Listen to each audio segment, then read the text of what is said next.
acercamos a Él, nos damos cuenta que Dios está ahí. Nos acercamos cantándole o en nuestra vida normal, relacionándonos, saludándonos, y podemos percibir de que Dios está en todo nuestro movimiento. Tenemos a un Dios maravilloso. Y qué lindo tener el privilegio, hermanos, de tener esta libertad de poder alabar y glorificar el nombre del Señor. Alguien pagó el precio, ¿no? Para que seamos libres. No hablo del precio que pagó Jesús, porque eso digamos, es nuestra salvación, nuestra libertad espiritual. Pero alguien más ha pagado el precio humanamente para que nosotros seamos libres, para que la iglesia o los cristianos tengan una libertad de expresión. Alguien puede estar pagando el precio hoy mismo, porque no en todas las naciones hay libertad de adorar al Señor. Hay personas que están encarcelados porque han sido enviados para romper ese imperio satánico que se ha apoderado de los hombres, donde no hay libertad de culto. Hay gente encarcelada, y no solamente eso, hay misioneros que están viajando a estas partes del mundo sabiendo a lo que se van a exponer, sabedores de que están saliendo, pero a lo mejor no regresarán. Y ese es el precio del evangelio, y que viene naturalmente. Lógicamente que no podemos preguntar, hermanos, ¿quién quiere ir a morir por la libertad de la iglesia? Nadie me levantaría la mano hoy, porque el servirle al Señor en esta magnitud nace natural en un corazón que ha sido abrazado por el amor de Dios. Pero la alabanza y la adoración al Señor no se puede parar, no se puede parar a pesar de que otros pueden estar sufriendo, pueden estar en martirios, en sacrificios, en nuestro ámbito, por ejemplo, personas enfermas, personas agonizando por cualquier enfermedad. La adoración a Dios no se puede parar. Los que tenemos la oportunidad de acercarnos al Señor, venimos y le adoramos al Señor sabiendo que Él es soberano y que Él tiene el control en todo lo que hace. Pensaba mientras estábamos adorando al Señor, disfrutando de esa presencia gloriosa de Dios, pensaba en los que no pueden estar porque de repente están enfermos o están mal, pero al mismo tiempo pensaba en cómo la iglesia, cómo los cristianos, mejor dicho, han superado diversas etapas en la vida, cuando unos tenían que estar sacrificados y otros tenían que estar adorando a Dios. La historia nos muestra eso. La historia nos muestra los cristianos que estaban viviendo aislados de los pueblos en las montañas, y los cristianos que habían sido apresados y tomados por los imperios y encarcelados, y los usaban como objetos para poder burlarse de ellos y de Dios en las plazas públicas. Qué tremendo ha de haber sido para esos cristianos que estaban en su culto, en su lugar oculto, adorando al Señor, y con su mente sabiendo que habían otros que estaba llegando la hora para salir a las arenas y ser apresados por las fieras o torturados por los imperios. Es lo mismo que vivimos hoy. Mi esposa le gusta ver muchos videos históricos de los hebreos, y esta semana veíamos algo, porque yo la acompañaba, y veíamos cómo en los países europeos, cuando entró el nazismo, agarraban los niños, y los padres de los niños los trabajaban para que los niños no supieran a dónde iban. Ellos sí sabían dónde iban. Y estos niños iban marchando y entraban a los vagones de los trenes, y cuando entraban ahí les dejaban ir el gas y los mataban a todos. Qué tremendo, hermanos. Y poder llevar la fe por dentro todavía, confiar en Dios. Esa es la fe genuina que nosotros debemos de tener. Que hay alguien que paga el precio de esto, pero eso no debe parar la adoración a nuestro Dios, porque Él es digno de alabanza y es digno de adoración. Denle una ofrenda de palmas a Él que vive y permanece para siempre. Es maravilloso nuestro Señor. Quiero que abra su Biblia esta mañana y vamos a entrar a la meditación de la palabra de Dios. Segunda carta del apóstol Pablo a los Corintios, capítulo 10, versículo 3 al versículo 5.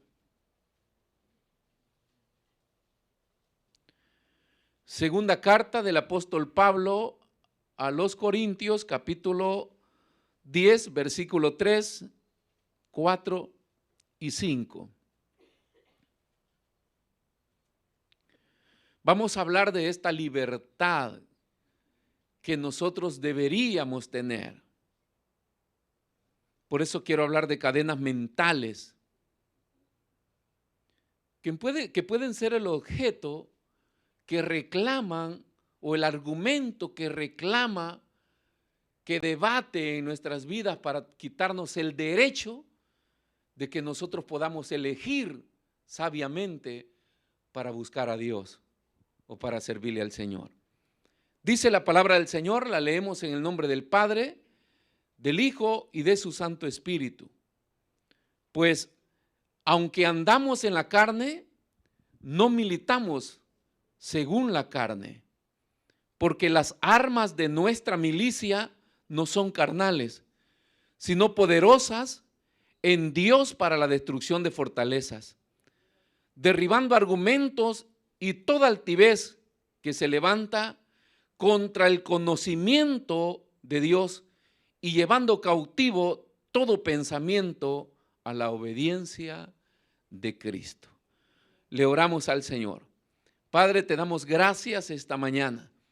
Te bendecimos y te damos la gloria y te damos la honra, Señor, a ti que eres digno de alabanza y eres digno de adoración.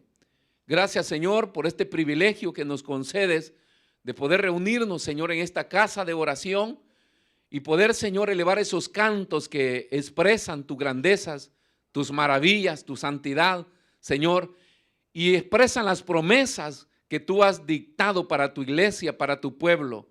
Gracias, Señor, por esa libertad. Gracias por esa palabra también que tú nos envías para poder, Señor, escucharla y poder ser sanados y así poder, Señor, caminar cada día con esta certeza de que tú eres nuestro Dios, que tú eres nuestro Padre y que nosotros somos tus hijos, Señor, para poder vivir siempre adorando y bendiciendo tu santo y poderoso nombre. Te pedimos, Señor, que tu presencia maravillosa, gloriosa en esta casa, Señor, traiga cambios, traiga bendición, traiga sanidad, traiga liberación, Señor, hacia cada persona que pueda encontrarse acá. Esa fortaleza, Señor, que tú sabes dar, ese consuelo que tú sabes dar, Señor, donde hay corazones tristes, abatidos, preocupados. Esa fuerza que tú das, Señor, donde ya no hay deseos de seguir, de levantarse, pero tú eres nuestro estandarte de victoria, Señor. Y esta mañana nos gozamos ante tu presencia y pedimos que en este tiempo de meditación de tu palabra, tú te puedas glorificar, Señor, ministrando nuestras vidas, a fin de romper cadenas, Señor, a fin de liberar nuestras vidas para que nosotros podamos ser libres, Señor, y poder servirte, Dios mío, 100%, Señor, a la causa de tu reino. Te lo suplicamos en el nombre poderoso de Jesús. Gracias, Señor. Gracias, Padre. Amén, Señor, y amén. Aleluya. Puede sentarse, hermanos, esta mañana. Gloria al Señor. Y poder seguir disfrutando de las bendiciones que Dios ya tenía preparada para nosotros este día. Porque Dios tiene siempre preparadas bendiciones para nuestras vidas. No hay nada que pueda acontecer por la casualidad. O sea, todo Dios lo tiene todo organizado, planificado, para que la iglesia pueda vivir en victoria. Y somos nosotros los llamados a poder disfrutar de todas esas victorias del Señor en nuestra vida. gracias a nuestro Señor que pagó el precio en la cruz para que nosotros seamos libres. Entonces dice Pablo que aunque andamos o vivimos en la carne, hablando de la parte humana de nosotros, no militamos o no pertenecemos a una milicia carnal. El hombre es tripartito. El hombre tiene la parte humana, pero tiene la parte espiritual, la parte de Dios. Entonces el hombre es llamado a llevar una vida equilibrada. No podemos, la balanza no se puede inclinar a ninguno de los dos lados, sino una vida equilibrada con nuestras responsabilidades humanas y con nuestras responsabilidades espirituales. Humanamente tenemos responsabilidades como hijos, como padres, como perteneciente a una sociedad, pero luego está la parte espiritual, en la cual tenemos responsabilidades con Dios y responsabilidades aunque con nuestra familia de guiarlos y conducirlos a que busquen de Dios, a que puedan alimentar principios que puedan darles equilibrio en su vida y que así podamos vivir en esta tierra no solamente aferrados al materialismo o al humanismo, sino saber que tenemos una responsabilidad espiritual para poder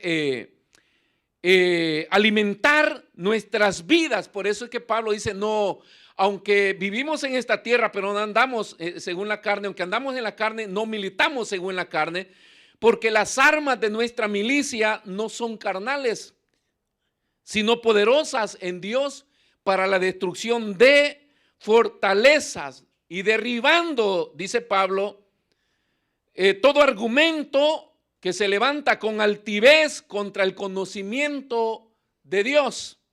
Ahora, nuestra lucha, dice la Biblia, que no es contra carne ni contra sangre. Efesios capítulo 6, versículo 12. Esa es una de las bases con las cuales podemos relacionar este pensamiento, esta instrucción de Pablo, para que nosotros podamos trabajar en nuestras vidas, porque de eso estamos hablando, de cadenas mentales. Las cadenas vienen formadas por eslabones y vienen potenciadas en base a su espesor. Así vienen potenciadas lo que es las cadenas o cualquier cable o cuerda que usted vea ya trae su peso que tiene que soportar o la fuerza que se tiene que hacer.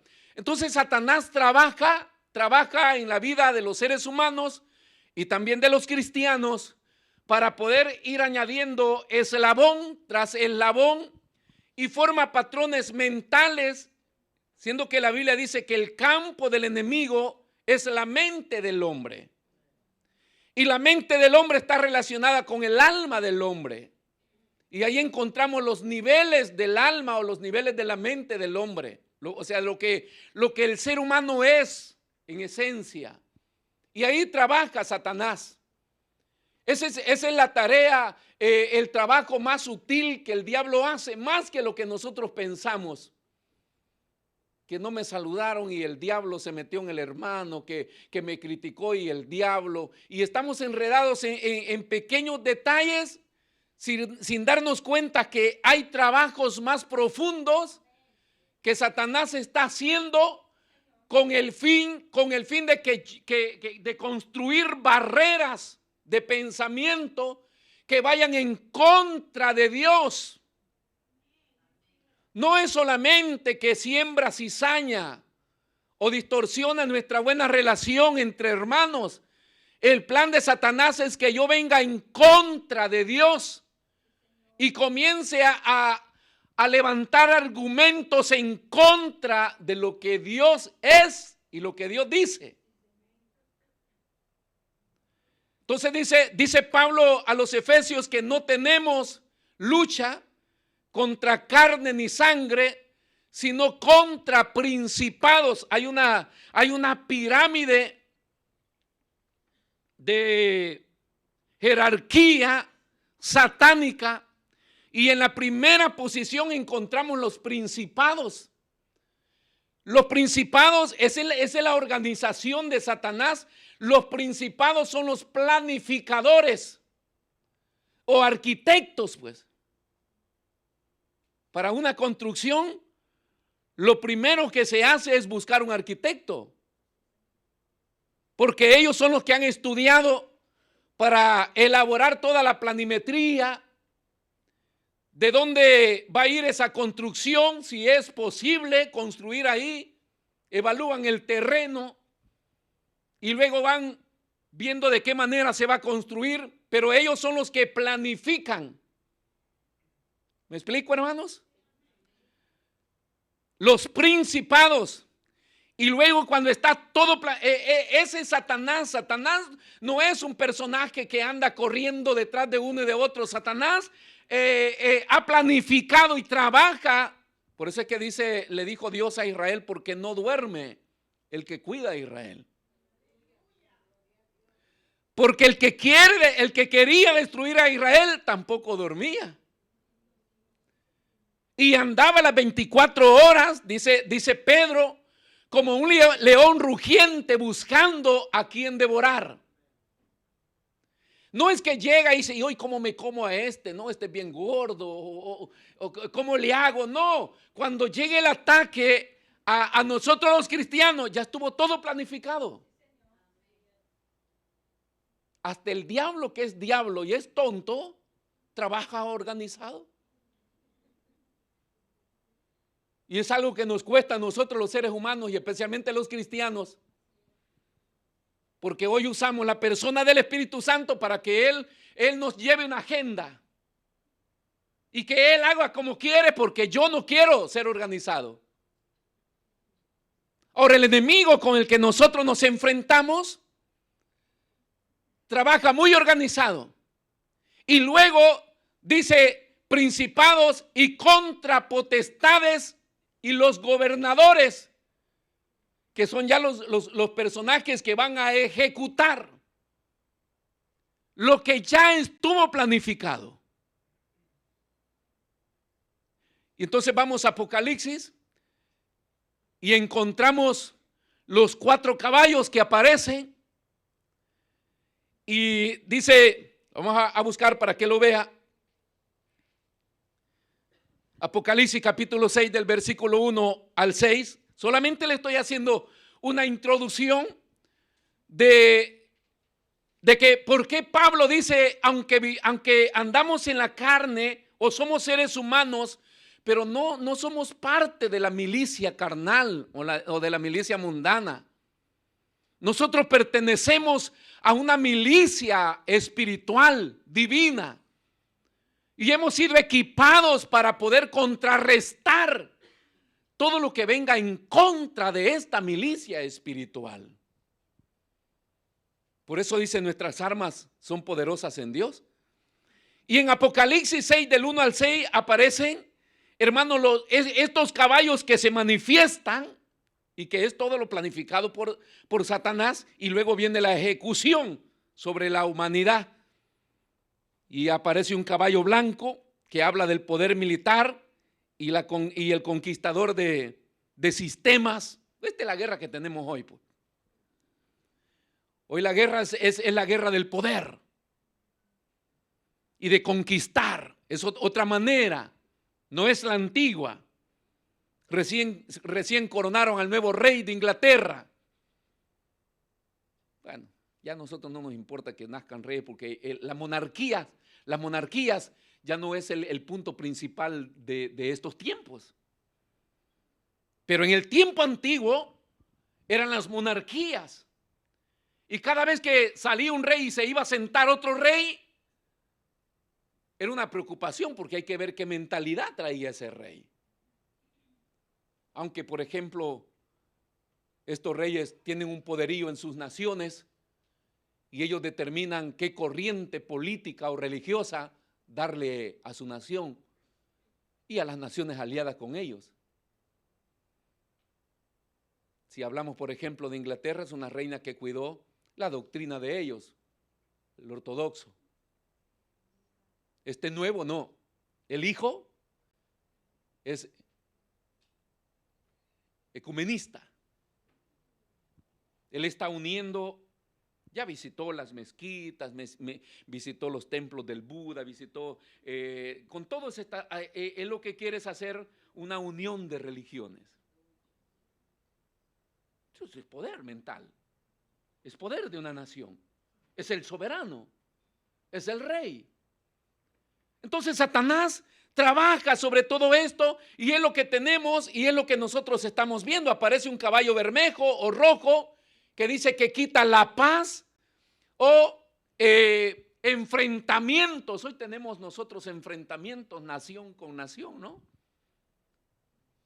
Hasta los países pequeños se enfrentan hoy a los grandes. ¿Cuándo le iba a ver eso?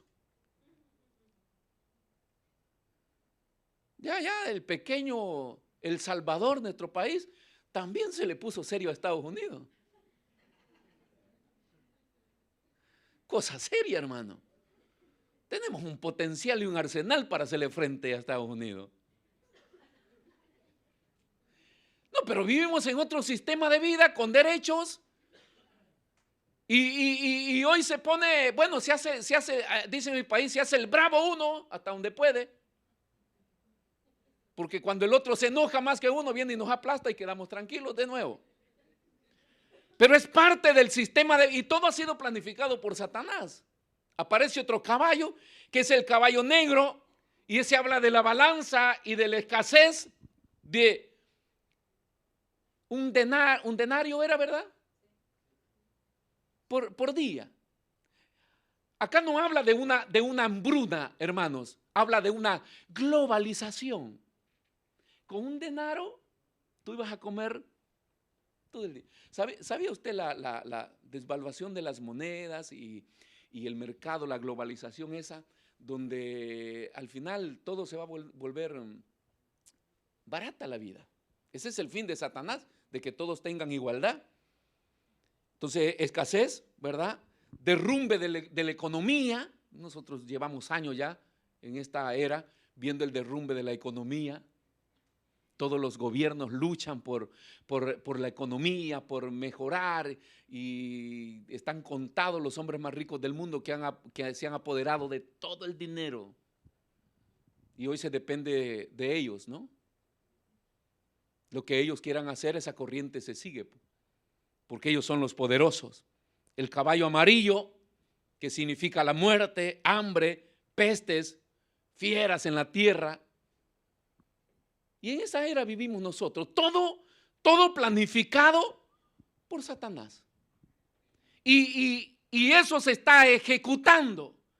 Entonces este movimiento diabólico toma poder de las fuerzas gobernantes en todas las naciones para que las naciones ejecuten esto. Y entonces hoy vemos muy fácil lo que no se veía hace 15, 20, 30 años, las modificaciones de las constituciones. Porque todos los países fueron fundados en una constitución que no se podía modificar periódicamente. Tenía que existir algún punto importante de poderle agregar a esa constitución, quitar, irse a debates y por años tratarlo para ver si esa constitución podía ser modificada o no. Hoy los gobernantes la modifican cuando ellos quieren, a su conveniencia, a su favor. ¿Por qué? Porque hay una fuerza maligna que está atacando las mentes de los seres humanos a fin de que todo vaya entrando, mis hermanos, en una corriente de vida que es la que Satanás quiere que todos los seres humanos tengamos. Lastimosamente, aunque la iglesia está siendo muy afectada por esto. Y entonces viene nuestra lucha y viene nuestra batalla. Porque el campo, le dije, donde Satanás mete todo lo que él quiere, es la mente del hombre. Y hace años le decía, o hace un tiempo le decía, los miles de pensamientos que llegan a la mente del hombre y que la mayoría son diabólicos. Ya hoy mismo usted puede estar pensando algo contra de mí.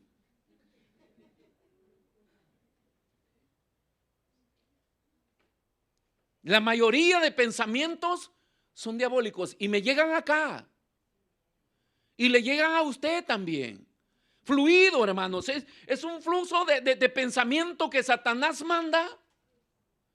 Y si la persona no está calibrada con el Espíritu de Dios, entonces entra en dificultad. Porque esos pensamientos se alojan en alguna parte de la mente y comienzan a formarse argumentos que nos llevan a cuestionar a Dios. Solamente, mis hermanos, con pensamientos altos podemos destruir o vencer los pensamientos de abajo. Nosotros no tenemos poder contra todo el sistema de Satanás si no estamos relacionados con Dios. No podemos decirle no a la corriente de la vida si no estamos relacionados con Dios o calibrados por el Espíritu de Dios. Terminaríamos haciendo lo que ellos hacen. Entonces necesitamos tener una mente o la mente de Cristo trabajada por el Espíritu de Dios y por la palabra de Dios para que nosotros podamos distinguir entre lo bueno y lo malo y poder ser libres de decidir por Dios o por el mundo. Pero para poder destruir un pensamiento diabólico que viene bien trabajado, bien planificado y que yo no tengo la fuerza de contrarrestarlo, solamente con un pensamiento de Dios podemos resistir.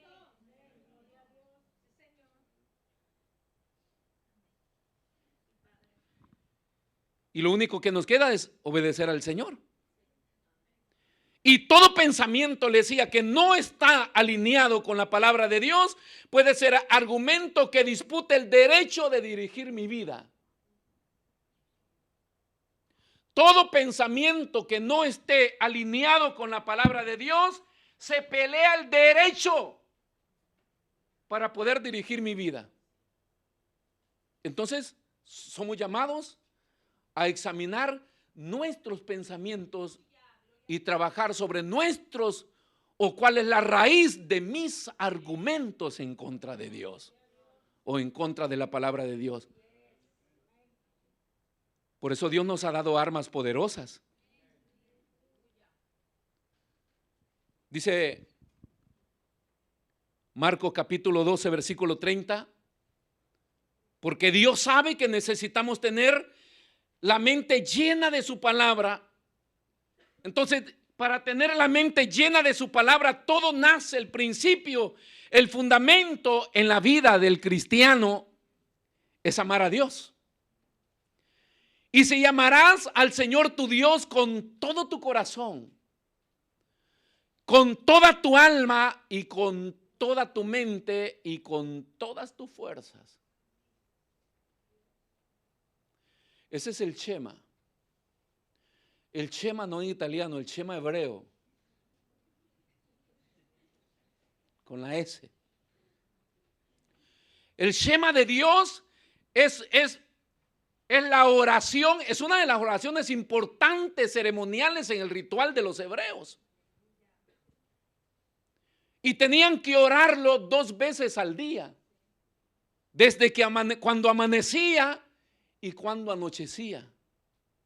De eso le estuve predicando la otra vez, de el Shema de Dios.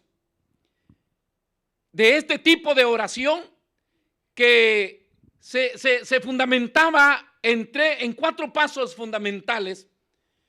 El primero dice: oye Israel, Adonai es nuestro Señor, Adonai es uno.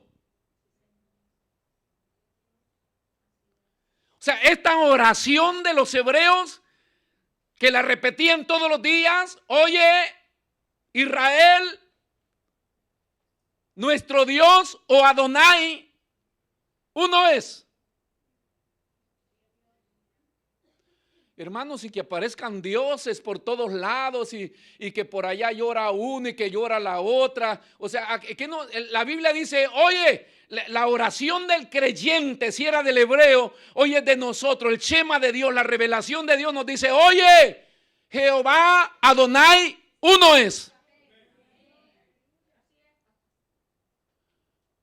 Porque la gente se debate humanamente, les decía a los hermanos servidores, luchando por vivir una vida carnal, aferrado al materialismo.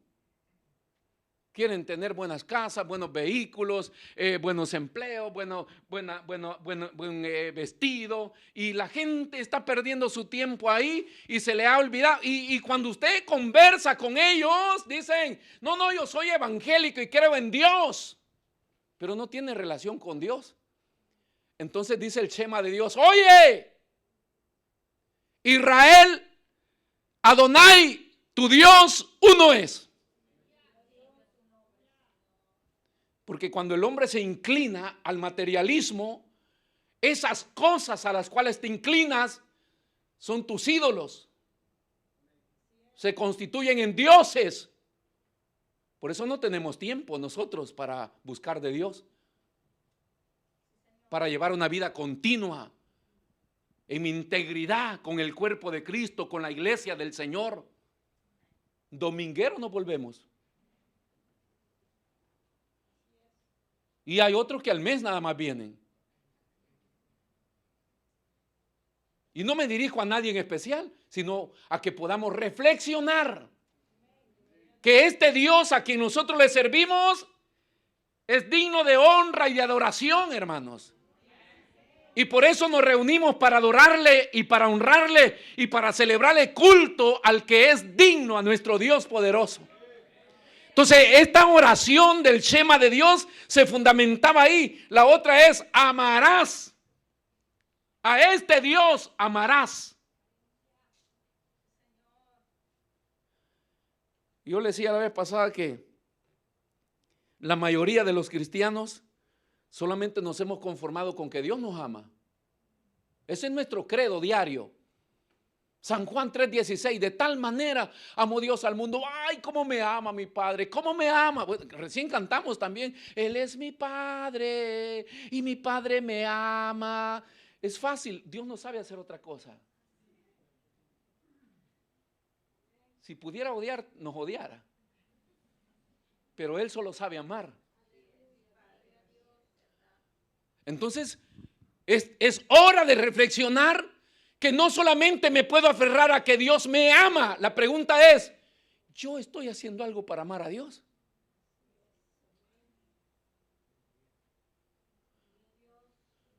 Si yo canto que mi Padre me ama, allá en el cielo Dios debe pasearse entre los arcángeles y querubines y decir: y mis hijos me aman, y mis hijos me aman. Se debe ver una alabanza ya, el eco de lo que nosotros cantamos. Entonces, no solamente Adonai, tu Dios uno es, sino que lo amarás. Y se refiere, le decía, a los fundamentos principales del judaísmo, es decir, al hecho de transmitir a cada hijo que debe amar a Dios. No solamente es mi tarea de que yo debo amar a Dios, mis hijos, mi familia debe amar a Dios.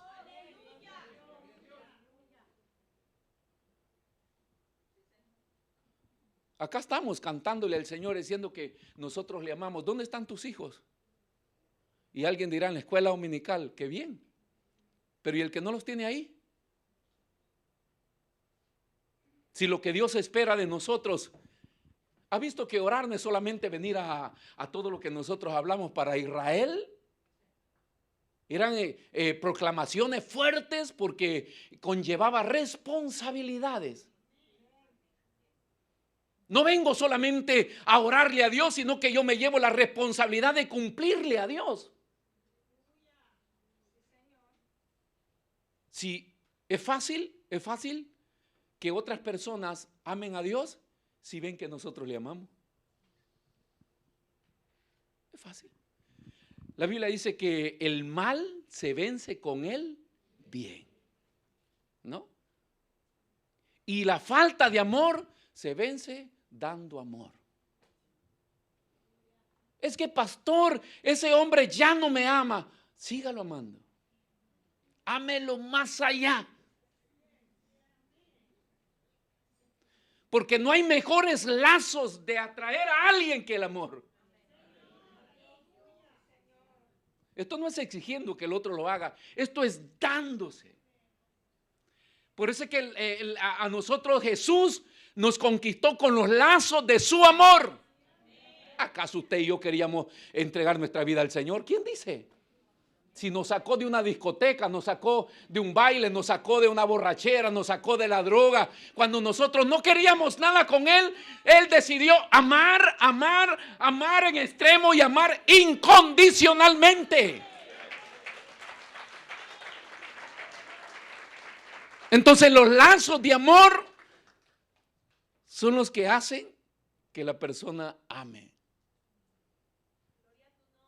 Cuando las personas le hacemos mal a una que nos ama, hay arrepentimiento, hay dolor, hay tristeza, porque no se lo meritaba.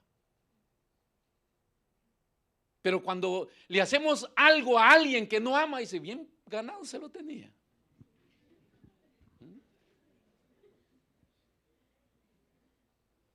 Si hay que pagar con la misma moneda, dice. Y así te van a pagar. Con la misma moneda. En cambio no, la Biblia recomienda otra cosa. Entonces dice, ama al Señor tu Dios para que los que vienen detrás de ti también le amen. Es la mejor manera de transmitir el evangelio, padre de familia.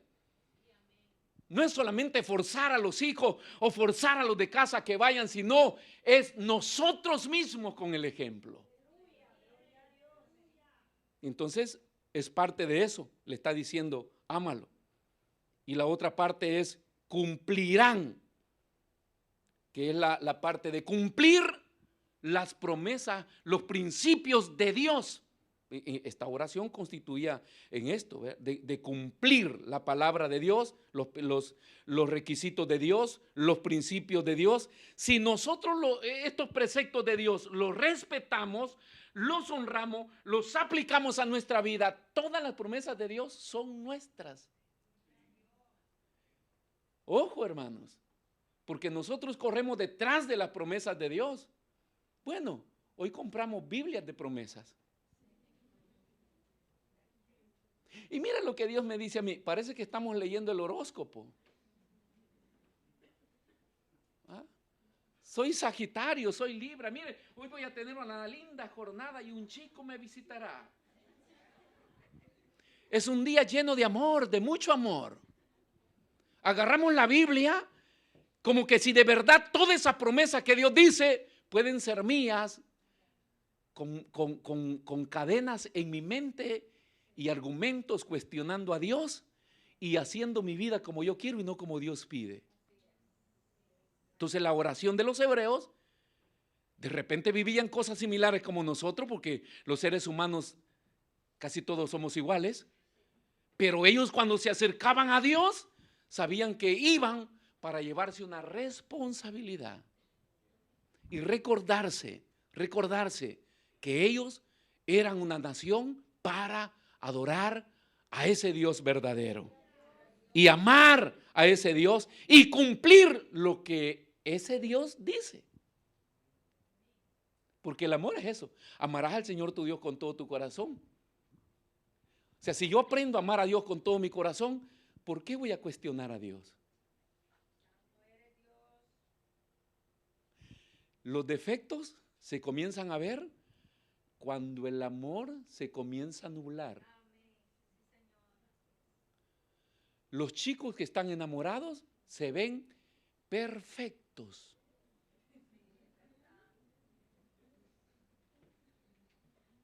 Tanto así que no se gritan, sino que se susurran. Nada parecido con lo que escuchan en casa con sus padres. ¿Y a qué hora va a estar la comida? ¿Y a qué hora van a salir? Y esos gritos. Y el joven cuando se enamora ve que me gustan tus ojos. Son unos ojos tan feos.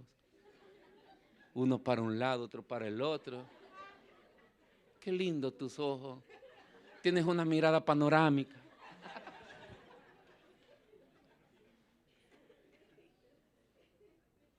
Qué linda tu nariz, dice. Y es una bomba de nariz.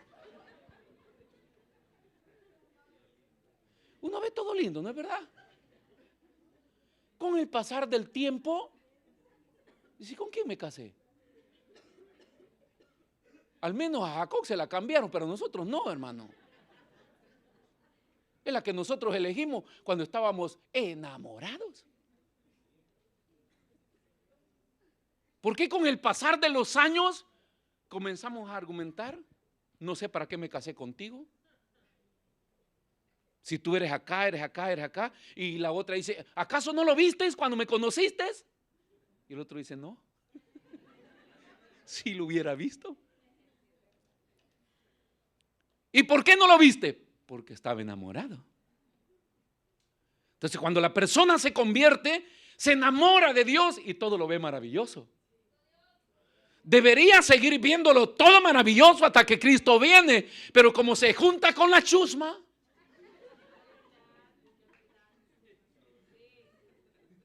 que comienzan a envenenar mi vida espiritual y la imagen de ese Dios que yo tenía, perfecto, se comienza a deteriorar. Porque no es la persona, es Satanás hablando con Eva. Depende con quién te juntas, cuáles son tus compañías, quién va a alimentar tu vida espiritual. Esos son los argumentos que vas a tener en tu cabeza. Y la misión de Satanás es meter argumentos en la mente de Eva para que cuestionara a Dios. Cuando comiences a cuestionar a tus hermanos, recuerda que estás en el inicio del camino para luego seguir cuestionando al pastor y terminar cuestionando a Dios. Porque es progresivo. Es el trabajo planificado de Satanás. Entonces la base está en amar a Dios. Porque si amo a Dios, Él es perfecto. Su palabra es perfecta. Su actuar es perfecto. Sus decisiones son perfectas. O sea, muere su familia de Job y él dijo, gracias, qué bien pensaste, qué buena decisión tomaste, Señor. Jehová dio, Jehová quitó. Qué tranquilidad. Cuando uno lo confiesa es libre, dijo Job. ¿Acaso cuando estamos en el dolor o se nos enferma alguien o se nos muere alguien, nosotros vamos a decir, gracias, Señor, porque te lo llevaste? Qué bien, qué buena decisión. No, nosotros queremos aferrarnos al cadáver y irnos con él y luego no venimos más a la iglesia porque estamos resentidos con Dios. ¿Por qué? Por eso es que el mandamiento es ámalo. Y cuando lo amas, Él es perfecto. No se equivoca. No se equivoca. Aunque ande por el valle de la sombra de la muerte, aunque duerma en cama de dolor, aunque mi cuerpo tenga que llevar enfermedades por dentro, aunque tenga que soportar dolores, tu vara y tu cayado me infundarán aliento. Pero tú eres real, Dios, tú eres verdadero, Señor. Tú tienes siempre la razón, pero todo está basado en amar a Dios.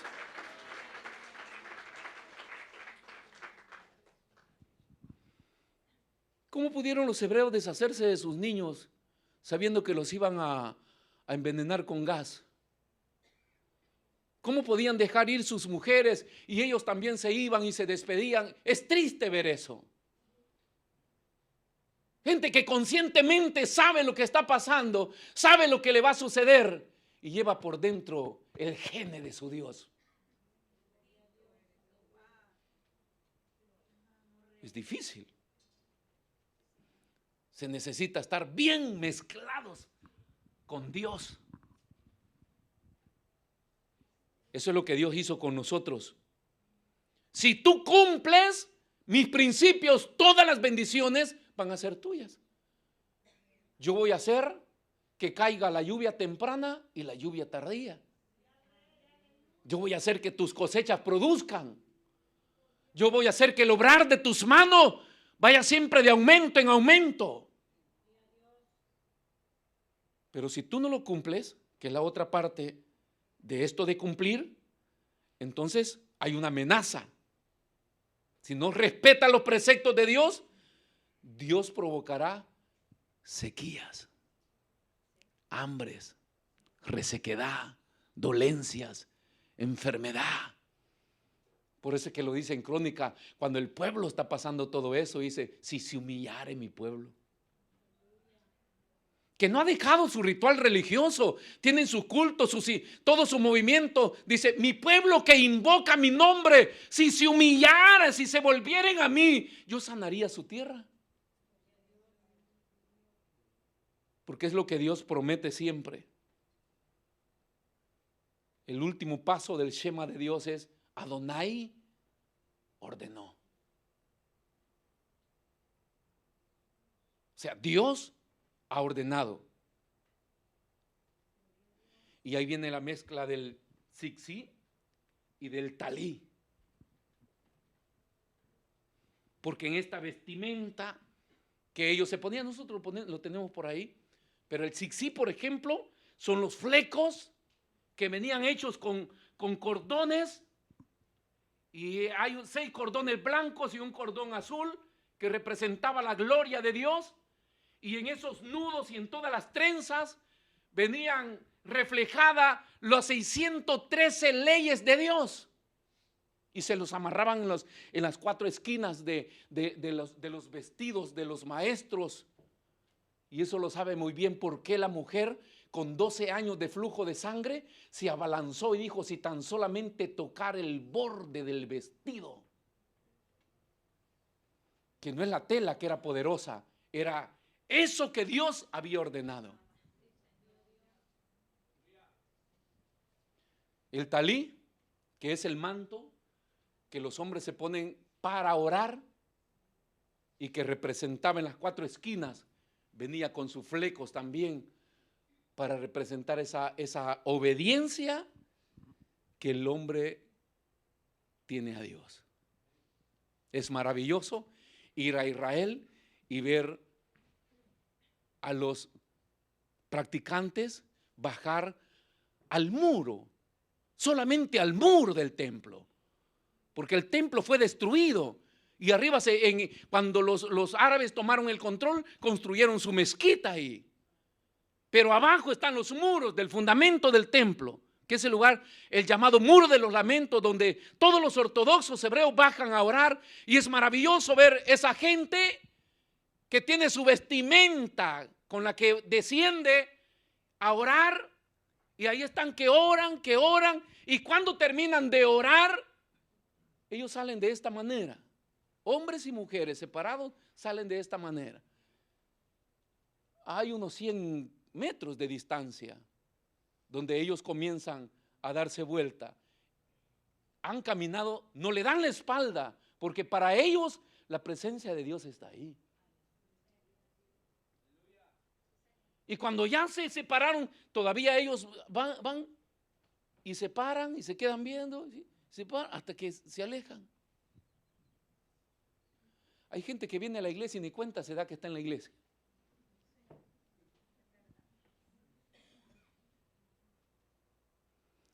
La manera de vestirlo evidencia. La actitud con la que estamos, abosteciando, cansados, como que si alguien me trajo a ponerme ahí. Yo estoy acá porque siento la pasión por Dios de estar acá. Y todos tenemos que estar acá porque nos nace espontáneamente venir a adorar a nuestro Dios. Y no perder el tiempo de enredarnos en cosas, sino meternos en la adoración a Dios. Y en el tiempo de escuchar la palabra, escuchar a Dios. Entonces el Shema estaba basado en el respeto y en la práctica y en la reverencia de la palabra de Dios. Y era la oración fundamental de los hebreos y es todavía para ellos. Ama. No se puede amar libremente a Dios si hay dudas en nuestras mentes. No se puede amar libremente cuando hay duda. Siempre se compara porque hay una relación entre el noviazgo, entre el esposo y la esposa con Cristo, la iglesia. Siempre se hacen estas analogías, esta comparación. ¿Ha visto cuando ya se está en el noviazgo y dice, ¿y por qué no se casan? Dice, estamos analizando algunas cositas que... Es que ella tiene esto y él tiene esto. O lo amas tal como es, o si te vas con esos argumentos al altar, quién sabe cómo te va a ir. O córtala de una vez. Pero si crees que con el pasar del tiempo van a cambiar, porque no es cuestión de que cambie en él, es cuestión que acá en mi mente se formó un patrón, un argumento, una imagen,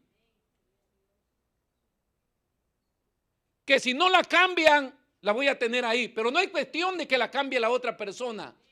Mejor cambio la persona. Es que la vida no son solo besitos y abrazos, hermano. La vida es una relación en todos los ámbitos. Una relación amorosa. Esa es la vida de la Biblia, una relación amorosa. Por eso dice, amémonos, amémonos, amémonos. Y por eso hay clases de amor. El ero con tu mujer o tu marido o tu esposo. El filial de los afectos. Pero cuando hablamos de que la vida cristiana o la iglesia está fundamentada en que nos amemos, es el amor de Dios. Amémonos, amémonos, amémonos. Negritos con blancos, gordos con flacos, feos con hermosos, amémonos. Ese es el mensaje de la Biblia. Pero es que no me gusta tu color, ámalo. Porque no hay otro mensaje para poder superar las esferas contrarias y que te puedan levantar, formar eslabones en tu mente y te tengan atado, y eso no te permite amar a Dios. Argumentos. Es la batalla de la mente, mis hermanos, que se debe librar, porque ahí están las ideas y las actitudes y las arrogancias. Es una batalla de la mente, ahí están, en la mente, esas ideas. Por eso es que cuando hablamos de la conversión, lo primero que Dios hizo fue cambiar mis ideas, porque mis ideas no sirven al reino de Dios. No, es que yo crecí con esto y pienso que la iglesia puede adoptar esta posición. La iglesia no es para adoptar ideas de los humanos. Las ideas de la iglesia ya las dictó Dios. Y son las justas, precisas, concisas, para que yo pueda funcionar. No falta nada más. Por eso es que en Dios estamos completos.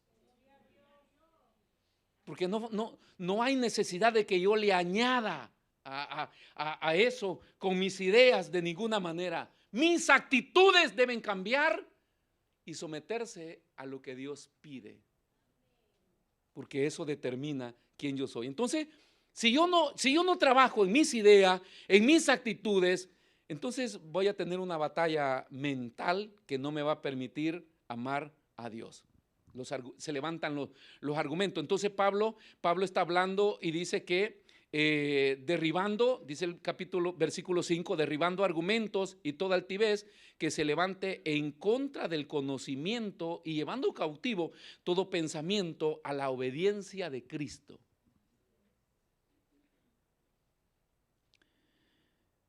Por eso es que en el ejército te cambian todo, te cambian hasta la mamá.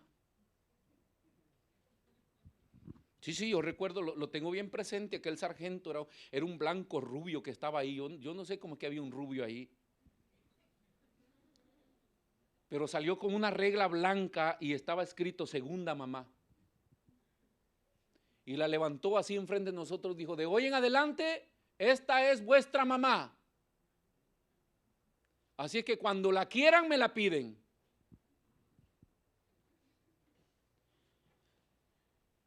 Al mes nos dieron el fusil. Y dice, este fusil es vuestra novia. Van a dormir con ella, con él. Bésenlo, abrácenlo, cuídenlo. Entonces uno andaba con su novia siempre.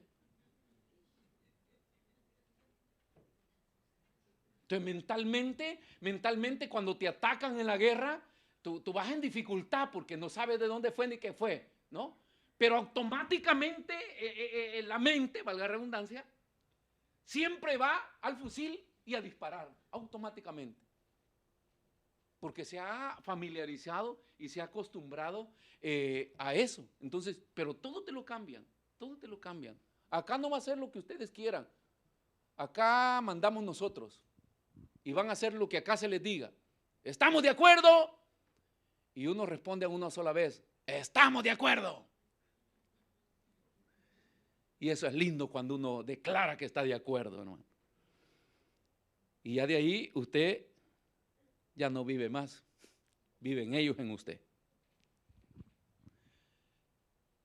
Entonces, si yo me acerco a Dios con mis argumentos, sí, hermanos, se va a volver difícil servirle al Señor, ¿verdad? Estos argumentos que tienen que ver con razonamiento, que se emplea para convencer a alguien, usted puede irlo a buscar al internet. Argumentos que viene del griego logismo, lo que generalmente conocemos hoy como lógica. Es lógico, pues. Es lógico, haga esto. Como que 2 más 2 son 4. En Dios no funciona la lógica. En Dios funciona su ley. Esto no es logismo.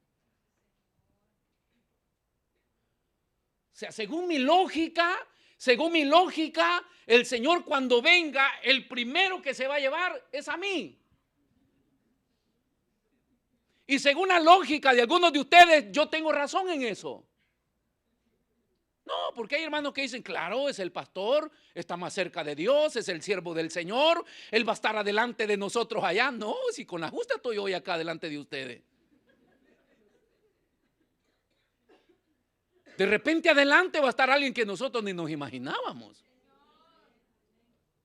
Entonces la lógica de los hombres, vea cómo trabaja hoy en los ministerios. La apostolitis, por ejemplo, ellos piensan que son apóstoles y que tienen su posición allá a la par del Señor. ¿Se recuerda aquellos 2 tipos que andaban pidiendo un puesto a la par del Señor, uno a la izquierda y otro a la derecha? Porque por lógica, si yo te sigo, yo soy preferido. O sea, Dios me va a tener acá, Dios me va a tener allá. Hay gente que no vive para Dios, pero en su lógica saca conclusiones y dice, soy salvo. El evangelio no es lógica, el evangelio es práctica. Donde hablaste con el dueño del reino y te dijo, acá mando yo. Y se hace lo que yo digo, y no es autoritarismo, como los hombres lo podemos pensar, sino que es un gobierno, son reglas y leyes trabajadas, pensadas para el bienestar nuestro. Y nosotros lo sabemos muy bien que cuando no obedecemos a Dios nos va mal, pero cuando le obedecemos nos va bien. Entonces el logismo, mis hermanos, que tiene que ver con imágenes incorrectas o razonamientos hostiles hacia la fe. Ahora, vea lo que dice Santiago capítulo 3 versículo 3:13. Porque acá Santiago nos va a llevar, o Jacobo, nos va a llevar a identificar la naturaleza o el origen de nuestros argumentos, porque es imposible que nosotros no tengamos algún argumento en contra de lo que dice la Biblia, o en contra de la fe, en contra de la iglesia. Entonces dice Santiago, quien es sabio y entendido entre vosotros, muestre por la buena conducta sus obras en sabia mansedumbre. Siguiente, quien es sabio y entendido. Pero si tenéis celos amargos y contención en vuestro corazón, no os jactéis ni mintáis contra la verdad. 15. Porque esta sabiduría es la que desciende de lo alto. No es la que desciende de lo alto. Hablando de que si tenés acá en tu cabeza estas mentalidades y estas cosas, pues esta no es la que desciende de lo alto, sino terrenal, animal y diabólica. Vea qué bestia.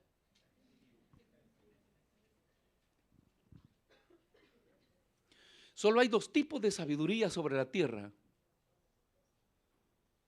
la sabiduría divina o la sabiduría terrenal, animal y diabólica. Y aunque nos parezca nosotros duro digerir en el español cómo viene presentado animal y diabólico, ven para acá, animal. Yo acostumbrado, porque en el ejército así lo tratan a uno. Hey, animal, venga para acá. Y el animalito va, papá, ordene, contento porque lo llamaron.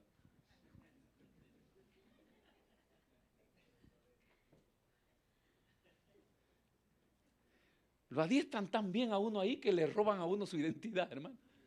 Y vive directamente para esa institución. Qué bueno sería en el evangelio. Me gusta trabajar con militares. No voy en contra de los que no lo han hecho, pero estamos para aprender. Dije el domingo pasado que a veces los predicadores que vienen acá sí vienen todos deschavetados. El martes el que vino a predicar vino implacable, con traje y corbata, y ni le digo quién es, pero si es un ex militar, porque tienes tanto esa facilidad de captar la orden y llevarla a la práctica. Y la vida de la iglesia es una vida militarizada. Eso es lo que Dios nos enseña, una vida militarizada. Y nos dan la capacidad para que podamos captar el mandato de Dios y llevarlo a la práctica. Ese es Dios. Eso es Dios. Entonces, vamos a ver esta animal diabólica, pues. La divina, que tiene que ver, porque está hablando a seres humanos. Nosotros no tenemos alas, ni somos arcángeles, ni nos cae, hermanos, de un momento a otro la presencia de Dios y ya cambia. No, es cuestión de práctica humana. Pero la sabiduría de Dios desciende y se asienta sobre nosotros para vivir una vida práctica, moral, en un contexto no teórico, sino práctico. O sea, una persona, por eso es que dice, si alguien, volvamos al 13, por favor, para que veamos ahí, como dice que se tiene que mostrar, quien es sabio y entendido entre vosotros, muestre por la buena conducta. Una persona que dice, yo tengo la sabiduría de Dios, la conducta lo declara. Estoy hablando de conducta cristiana, conducta humana, no solamente en la iglesia, o sea, una manera de vivir. ¿Y cuál es esta animal y diabólica? Que alguien dirá, yo no soy de esa parte. Vamos a ver. No es que nos encontremos en ese bando, hermano. Entonces, cuando Santiago, narra este tipo de sabiduría diabólica, que es la que pertenece naturalmente a lo físico, no espiritual. y es el vivir con el dominio de los sentidos. Lo que generalmente nosotros conocemos como ser sensual. Lo siento que el Señor está acá. Esto no es de sentir lo que Él está. Él dijo que está. Y yo lo creo aunque no lo sienta. Aunque mis ojos no te puedan ver, te puedo sentir. Pero eso ya habla de palpar, no de sentimiento. Que te puedo palpar, eres tangible tu presencia. No me la estoy inventando. Entonces, pero esta sabiduría animal es esa, la sensual, ¿verdad? La que vive en el dominio, le dije, de los sentidos, y que nos lleva a interesarnos solamente por los asuntos de la vida presente. Si el cristiano que su pasión es su trabajo, su actividad, su vida, ellos nunca leen la Biblia, nunca oran, nunca se congregan, no tienen compromiso, ellos viven para el siglo presente. Si usted está viviendo de esta manera, está dentro de la categoría de la sabiduría animal y diabólica.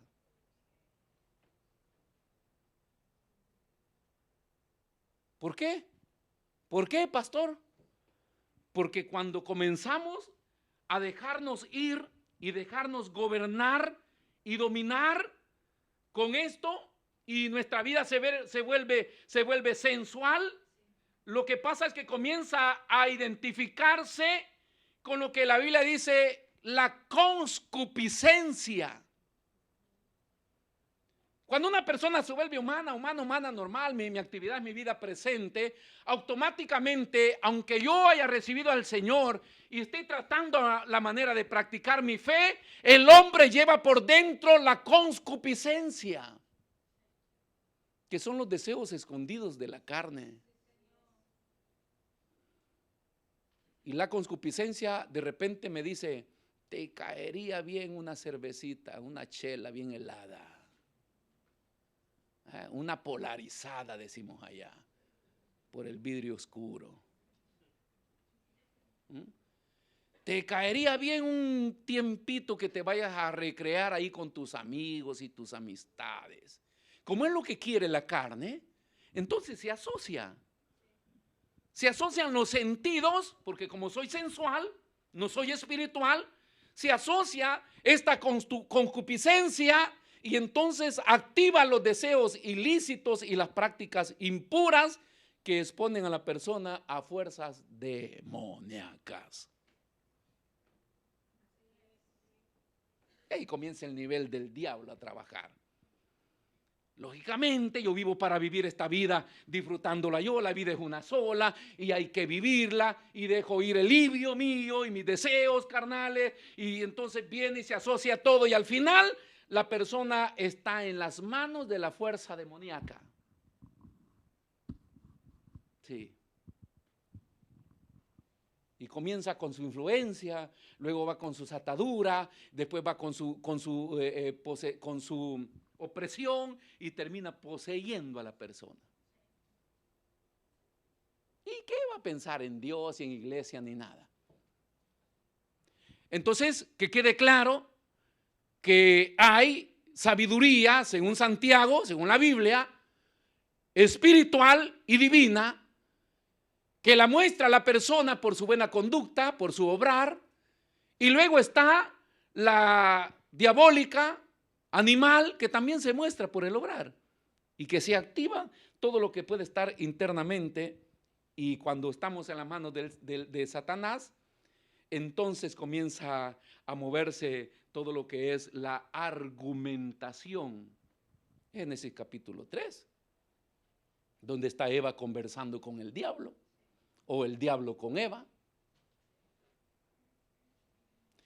Y siempre va a encontrar algunas frases con que Dios te ha dicho.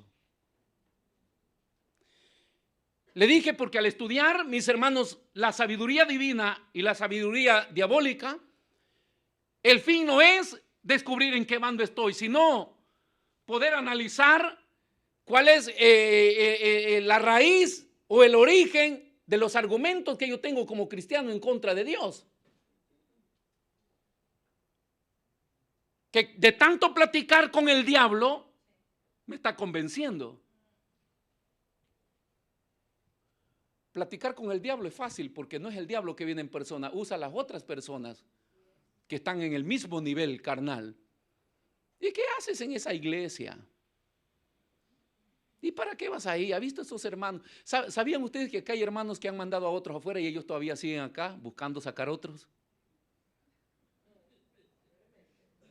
Veramente, cara mía. Y la gente cree que los pastores no saben. No, nosotros sabemos. Simplemente que gracias al Señor hemos aprendido a amar. Pero hay gente que comienza a murmurar y a meterle a la otra persona que está débil hasta que se va por culpa de los argumentos de ellos. Y ellos se quedan todavía acá. Hoy no han venido, hermano.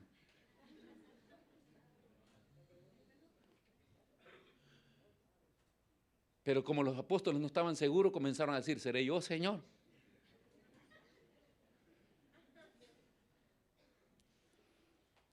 Tenga cuidado, usted no puede ser mensajero del diablo. O sea, Eva conversaba con una serpiente, la cual Satanás se había personalizado y había llevado su voz para poder hablar con Eva y así poder destruir el fundamento de la fe de Eva. Estaba tan firme Eva y Adán en el jardín del Edén, mis hermanos, que nada los podía derribar, pero apareció Satanás. Mire que el que esté firme no caiga, dice la Biblia. Y no son espíritus que vienen, pero sí se meten en las personas. Y cada vez que usted se una a un grupo y comiencen a cuestionar cosas, dígale, chao hermanos, chao, chao, chao, chao. Esto no es para mí.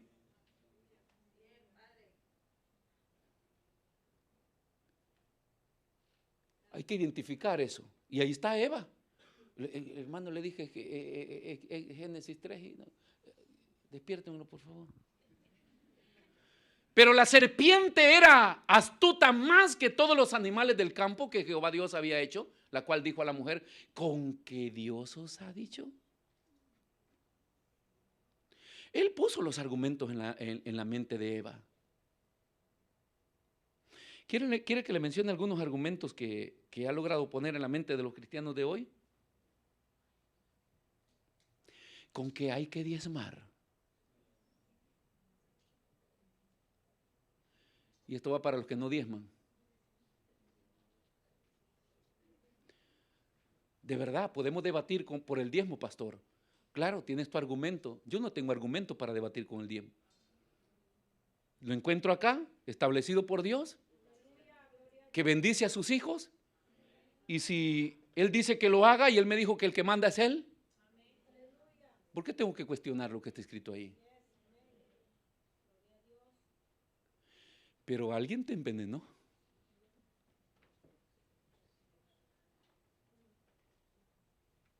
Y hay gente que se congrega y no diezma ni ofrenda.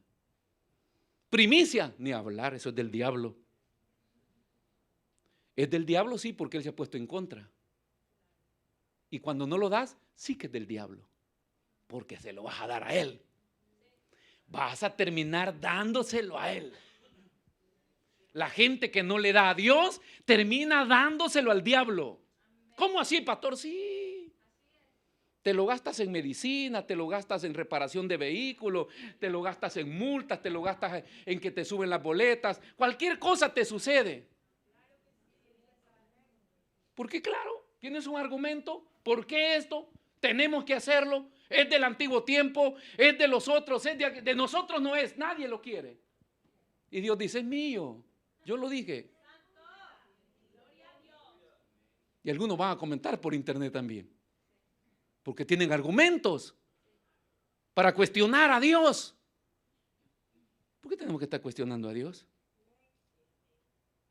¿Por qué tengo que congregarme siempre? ¿Alguna vez pensó así? Ese pensamiento no le ha nacido ahí, alguien se lo metió. ¿Por qué el pastor tiene que estar diciendo que hay que congregarnos? Yo creo que y pienso y siento que una vez que vayamos, aparte que el Señor se lleve en el corazón. Hay un logismo, hermano, para poder acomodar nuestra mala conducta y querer atribuírsela a Dios.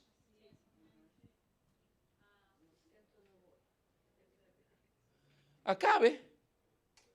Acá trabaja el diablo. No está en el vecino, no está, por eso dice, nuestras armas no son carnales, son espirituales, porque no tenemos lucha contra carne ni sangre. Acá está trabajando. Y no lo digo por atacar o por herir o por ofender a alguien. Pero es lo que la Biblia, son los argumentos que Satanás está llevando ahí. Los trabajó con Eva por mucho tiempo. Imagínense a tal grado que Eva nunca le había dado un vistazo al fruto de ese árbol. Porque cuando tú amas y obedeces, ¿qué te importa lo demás? Yo no sé cómo la gente puede tomar cerveza, dicen aquellos que nunca probaron cerveza. Yo no sé cómo pueden emborracharse. Yo no sé qué sabor tiene eso. Qué bueno que no sepan, ni te metas en ese mundo. Porque si no vamos a argumentar, ¿y un vasito? Mire que Pablo aconsejó a Timoteo.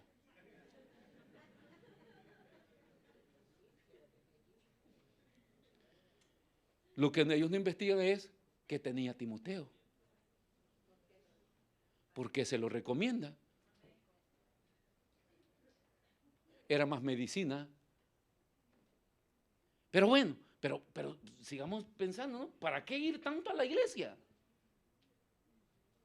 Por eso es que aparece una vez al mes. Lo primero que Satanás hace es que el hombre se aleje de Dios físicamente, porque sabe que después viene gradualmente lo espiritual. Es como dejar de servir, pues. Usted deja de servir en la iglesia o deja de servirle al Señor y usted sabe que ya no tiene ninguna responsabilidad y comienza. Y después se evidencia en mi vida espiritual.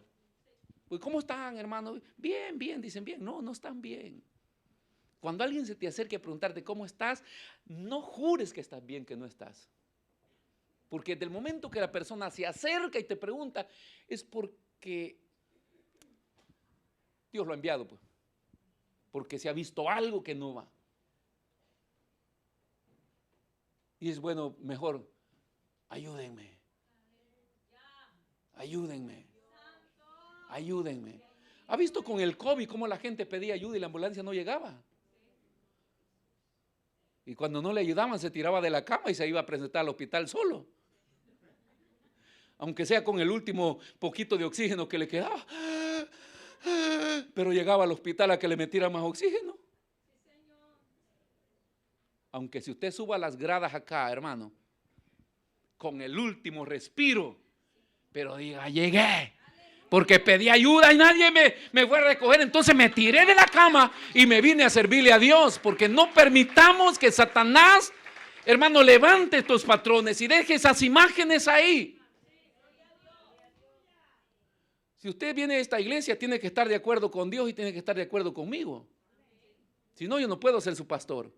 Bueno, yo vengo a esta iglesia, pero el padre dice, hay cosas que yo no. ¿Qué hace acá?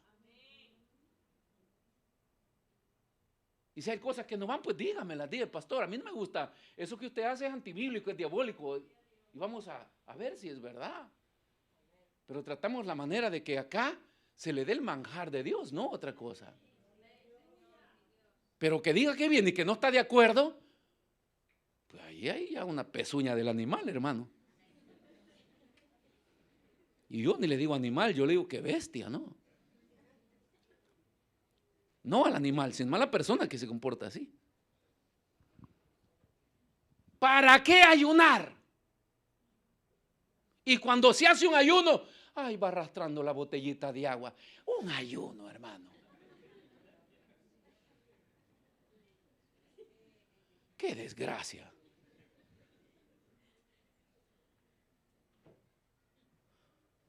Estaban los hermanos ayudando a mi hermana la tenda allá en el refugio, esas tendas grandes. Y yo los molestaba porque les digo, yo las armé solo con mi mamá. Mi esposa se había ido a comprar a Asti y yo tengo que armar las tendas. Y yo le digo, mamá, ¿usted me va a ayudar? Y yo, claro, mi mamá. Entonces, ¿qué es lo que hacía yo? Armé la tenda con ella, me ayudaba a tirar. Y cuando tuve que meterle las 4 patas a la tenda, yo levanté y le dije, mamá, tenga acá. ¿Usted cree que mi mamá no es fuerte? Toda la vida fue fuerte, ¿eh? Cuando mi esposa vino ya habíamos montado la primera tenda.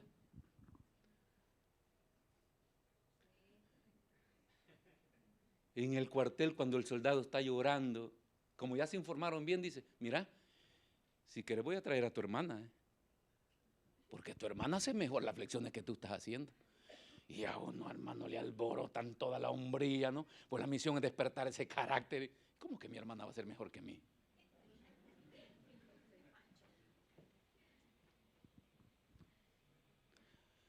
Decía uno, mi abuelita, que tiene 20 años de muerta, hace mejor eso que tú estás haciendo.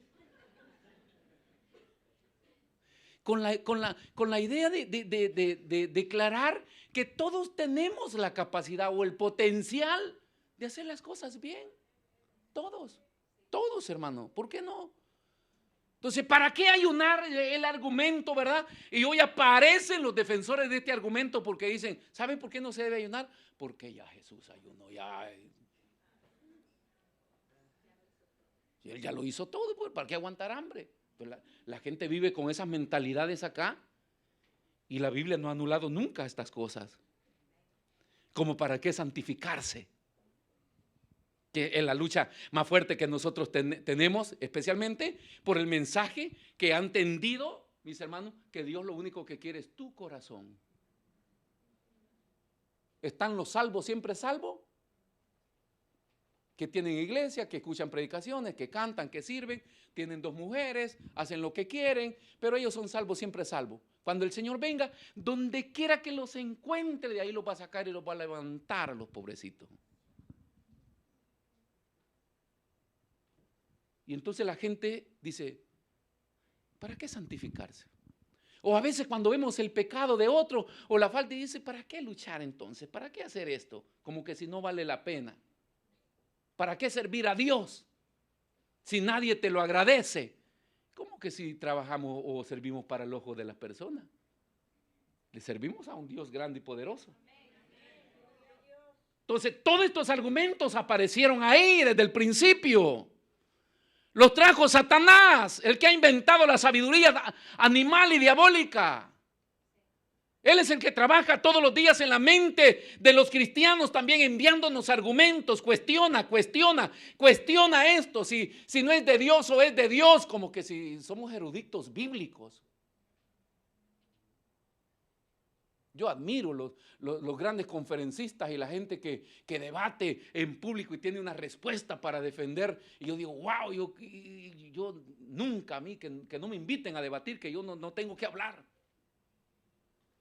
Pero hay gente que se cree eminente y tengo el derecho de cuestionar esto, De la vida normal cuestione lo que quiere, pero nunca se meta a argumentar de lo que Dios estableció. O lo amas o no lo amas. O lo toma o lo deja.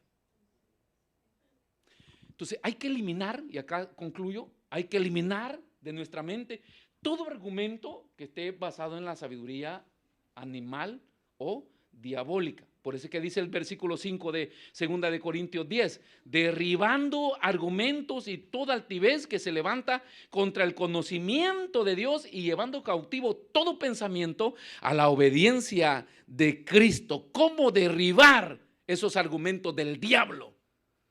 Bueno, Jesús los derribó allá en el desierto, Lucas capítulo 4, versículo del 1 al 13. Ahí Jesús apareció y dijo, porque escrito está. Porque le trajo los argumentos también, ¿no? Satanás siempre trabaja así. Entonces trajo los argumentos y le dijo, si tú eres hijo de Dios, el diablo siempre viene es que él viene a cuestionar tu fe. Entonces estás tan aferrado a Dios que él quiere ver de qué manera mellar tu fe. Entonces hay gente que dice, no, yo amo a Dios desde que lo conocí. Para mí Dios acá, yo soy fiel con Él, lo que Dios diga, ok. Y Satanás está planificando cómo entrar, cómo afectar tu vida.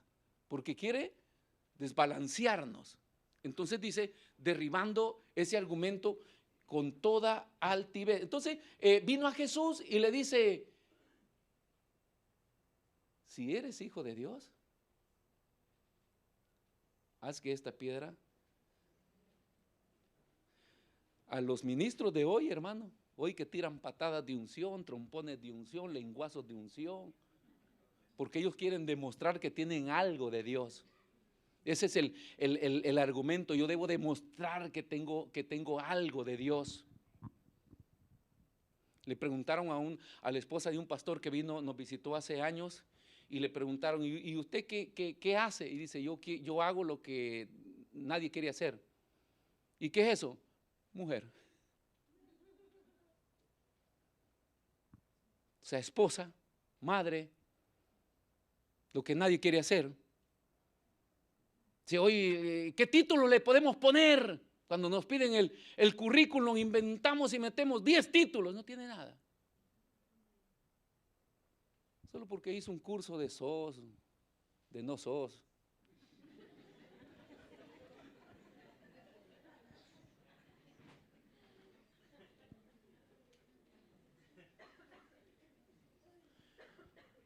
En el ejército, y concluyo, allá todos los emblemas que usted ve acá que se ponen en los trajes de gala los militares, son medallas que se han ganado. Y todas las preparaciones que han hecho, usted va a ver medallas, nombres acá, cazador, comando, caibil, que no sé qué cosa. Entonces teníamos uno nosotros que ya no le alcanzaba el uniforme. Entonces un día yo me le acerco y le digo, ¿sabes? ¿Por qué no te quitas todos esos parches y te pones uno atrás que diga, yo soy todo? Es más fácil. Pero no, que lucir esos parches es un orgullo ahí. Se le llaman parches, esos emblemas que ellos traen. Por eso usted ve a los militares que salen con el pecho inflado. Y hay unos que vienen con el uniforme liso, así. Esos no han hecho nada, hermano. Pero ni a cocineros han llegado. Pero hay quienes sí tienen sus emblemas. No les caben todo eso para metérselo ahí. Así a veces nos comportamos nosotros delante de Dios. Queremos presentarnos con el traje de gala, lo que yo creo que soy. A Dios no le interesa eso. A Dios le interesa mi actitud y mi convicción de buen cristiano que ha asentado todo su ser en el primer mandamiento: ama al Señor tu Dios con todo tu corazón, con toda tu alma y con toda tu mente. Después prepárese, estudie, haga lo que quiera, pero eso es para adquirir conocimiento en la vida. A Dios lo que le sirve es tu realidad, tu convicción de fe. Póngase de pie, por favor. No tratemos la manera de negociar con Dios, de debatir con Dios, pero es importante descubrir la raíz de esos eslabones mentales, de esas cadenas que se van formando acá con argumentos, y que lógicamente que si tenemos algo de cuestionar a Dios, pues ya no lo amamos 100%. Y Dios siempre va a estar, o me tomas o me dejas. Tuvimos un presidente de la República que le faltaba un dedo.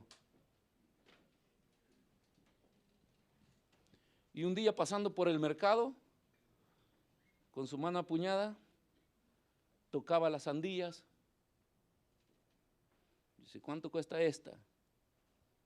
Y extendió su mano y le dijo, costaba, le dijo, 5 euros, pero por haberle metido el dedo, le cuesta 10. Pensaban que había dejado el dedo ahí metido en la sandía.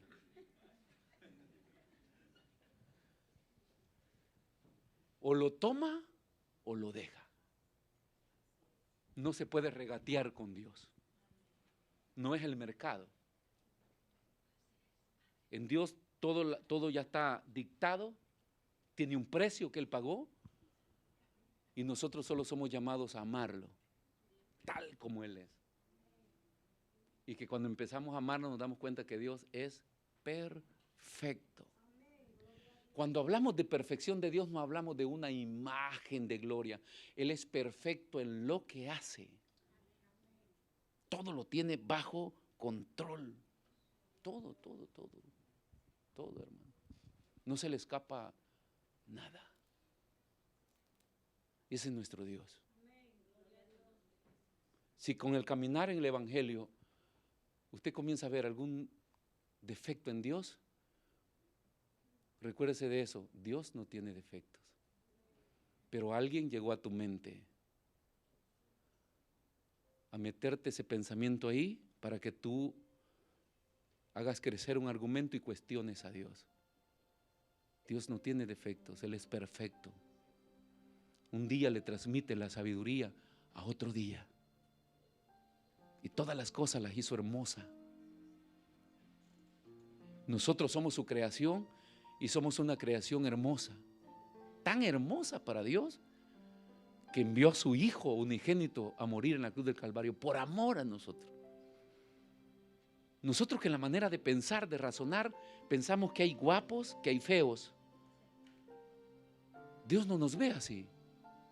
Dios ve solo hermosura. Hay gente tan fea, tan horrible físicamente, pero tiene un corazón tan hermoso, que está más cerca de Dios de lo que nosotros pensamos.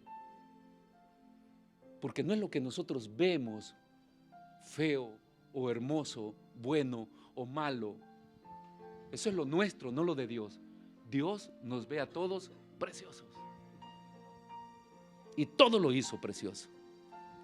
Cierre sus ojos esta mañana. Y oremos al Señor,